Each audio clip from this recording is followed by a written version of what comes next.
importantes del Partido Comunista de Vietnam que lo más difícil para ellos fue cambiar la mentalidad. No tenemos mentalidad de productores, tenemos mentalidad de consumidores.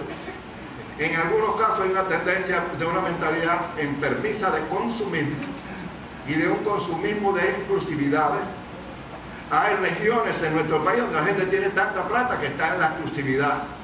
¿Cómo va a usar un reloj de este tipo? Está loco, este reloj vale 20 pesos. ¿Me entiendes? La exclusividad, la joya, la exclusividad del vestir, la exclusividad del perfume. Y mientras tanto, estamos encaramados en una nube que no tiene nada que ver con la realidad cambiante del país. Nosotros tenemos que criticar eso con ternura, porque esa es la otra bronca. Nosotros no nos podemos fajar. Alguien decía, vamos a cambiar las cabezas de las personas. La mentalidad significa montar en una pala mecánica a los que nos hacen retroceder y tirarlo al mar. Y ahí mismo me acuerdo, o nos acordamos todos de lo que dijo Fidel en un congreso, en un pleno europeo. Tenemos que arreglar esto, lo mismo que hemos cometido los errores, pero apelando a la vergüenza de la gente. Y esa combinación de cosas vienen a la cabeza cuando uno los escucha a ustedes. Entonces, habría que hacerle la siguiente pregunta que nos recordaba el presidente a Julito, cuando decía, el cambio tiene que ver con nosotros, pero no solo con la prensa. Tenemos que cambiar en el partido la mentalidad de cómo usar la prensa, tenemos que cambiar en el gobierno, tenemos que dar pasos sólidos y responsables a las instituciones para ganarnos la confianza de los compañeros, porque a veces tú sueltas y se convierte en una campaña que destroza al país en 5 minutos. Y le voy a poner un ejemplo. Estaba en un municipio donde hay una televisora, no es de aquí, y me decía el compañero, acabo de estar ahora en una mesa redonda que destrocé al tipo de la agricultura. ¿De verdad? ¿Sí? El tipo no sabía nada, era un imbécil, no sabía comunicar, comunicar es la palabra más de moda, no me dijo comunicar, el tipo no sabe ni expresarse, lleno de falta de dicción, no sabe nada de nada. Y además yo hice un recorrido por la mañana y lo acaballé, porque el tipo no sabía lo que yo sabía. Y yo le digo, ¿y tú te sientes contento y feliz con eso? ¿Sí? Y tú antes conversaste con él y te diste cuenta que esa persona que puede ser un gran agricultor, pero que no es un tribuno, y tú lo llevaste así. Tú hiciste eso, y tú te sientes feliz con eso. Y entonces ahí uno tiene que relacionar el compromiso, eso que se hablaba aquí del compromiso y de la ética.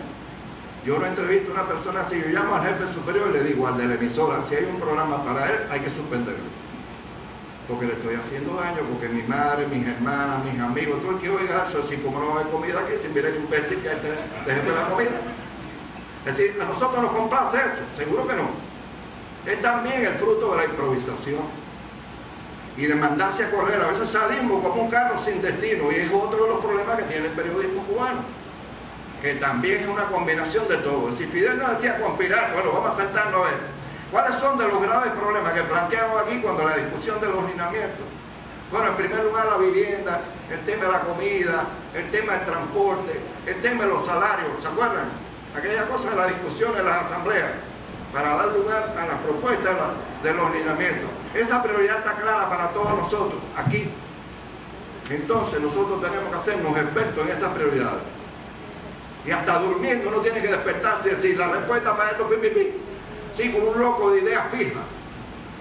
Porque mientras no hagamos eso, en Cárdenas y en otras localidades del país nos están sembrando eso que decía Clovis, que ya no es sofisticado, que ya no tiene que ver con los millones de allá, que tiene que ver con un tipo que es reproductor de programas. Y que puede ser que le estén pagando, pero puede ser que no. Hay gente que hacen la contra sin pagarle nada, por vocación, por chivar. ¿Entiendes? Y entonces reproducen valores, esquemas, conceptos de vida y establecen lo más peligroso que está pasando. Y lo están haciendo para nosotros y contra nosotros, para desarmarnos, brindando como alternativa bárbara todo lo que nos recuerde la glasnost aquella. Y no es que yo me asuste a mí mismo diciendo, cuidado que esto se parece a la glasnost, porque una cosa es criticar conscientemente y con el pantalón bien puesto y comprometido con la revolución, y otra es ponerse uno a estar en el retocito, en la retozadera, en la bobería. Eso es otra cosa. Una cosa es una cosa y otra cosa es otra cosa.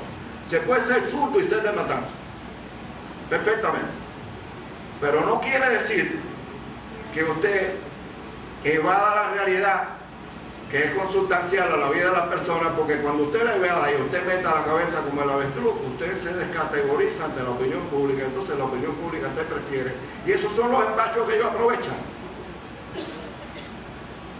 Leímos en Granma el viernes una cosa que decía, esto confirma el periódico Granma de la población cubana como el periódico de su partido, que no cree en nadie, que es nuestra obra colosal de la salud.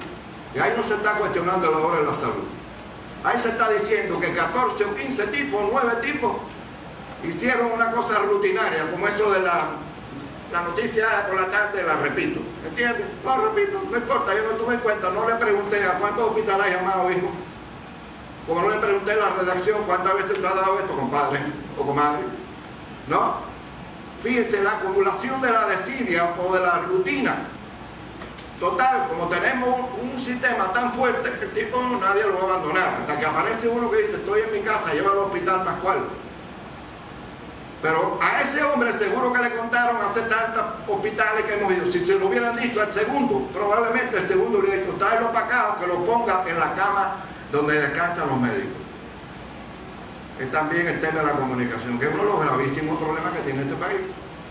No quiero entenderme, pero miren, vamos a ponerlo en el papel ahora. Cualquiera de nosotros aquí, tú mismo, mañana te designen aquí ministro de la comida. Sí, ministro de la comida. Y el Partido del Poder Popular lo invita a dar una conferencia a los periodistas. ¿Qué es lo primero que va a hacer él? Señores, denme un chance que acabo de llegar. No, es un chance que esto está durísimo. Porque no sé, porque la tierra no da, porque las vacas no paren, porque no hay comida para la vaca, porque el fertilizante llegó al central azucarero cuando estaba terminando la zafra, porque los aceites para los tractores igual, porque los neumáticos para combinar las cañeras llegaron cuando ya estábamos al final de la última semana. Eso son de la realidad.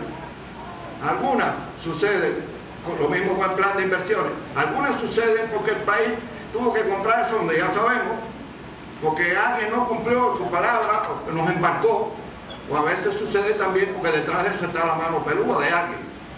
Todo puede suceder. Y entonces uno tiene que discernir con el que está dirigiendo la operación de la guerra aquella. Que no es uno, porque el periodista solo no dirige ninguna operación de guerra.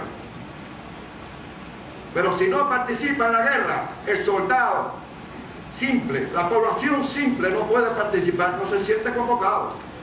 No se siente convocado, porque tú no lo estás convocando, tú no le estás diciendo lo que está pasando.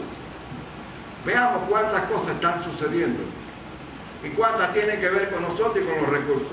Es verdad que tú no puedes hacer televisión sin cámara, por favor.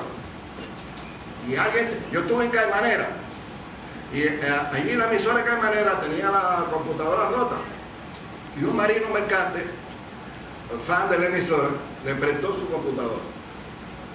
Y yo decía, qué cosa más hermosa, pero ¿por qué si el ICRT no puede permitir nunca que Caimanera esté sin computadora? ¿Comprende? No estoy aquí levantando ninguna subversión, ninguna rebelión contra el ICRT porque le ronca, porque el organismo a veces no tiene ni bombillo para alumbrar sus locales, que es una de las carencias más grandes que nos decía Danilo ahora. Y esa dirección yo no quisiera estar en el pellejo de ninguno de ellos, ni ninguno de ustedes. Dirigir esa dirección, ese organismo, radio y televisión, con la carencia enorme de recursos y con el sistema que nosotros tenemos, que no quiere ser capitalista, porque si la televisión fuera capitalista, mira, seríamos como esos reproductores que hay por ahí, ¿verdad? Es decir, si no queremos el capitalismo y lo que queremos los otros, ya el cubano sabe cuál es el precio del sacrificio que tenemos que pagar. Y eso que decía Cubano es una verdad tan sólida. Parece que fuimos los primeros y que vamos a ser los últimos en salir del periodo especial. Y nos faltará plata, pero si a nosotros nos dan el dinero, el reconocimiento social de la obra de los buenos, porque no quiero decir que todo es malo aquí, por favor, no acepto nunca a nadie que el periodismo cubano no sirva. Hay cosas que no andan bien, etcétera, porque si el periodismo cubano fuera inútil, absurdo, desentendido de su realidad, irresponsable, si el periodismo cubano no asumiría con pasión la realidad cubana y la defendería,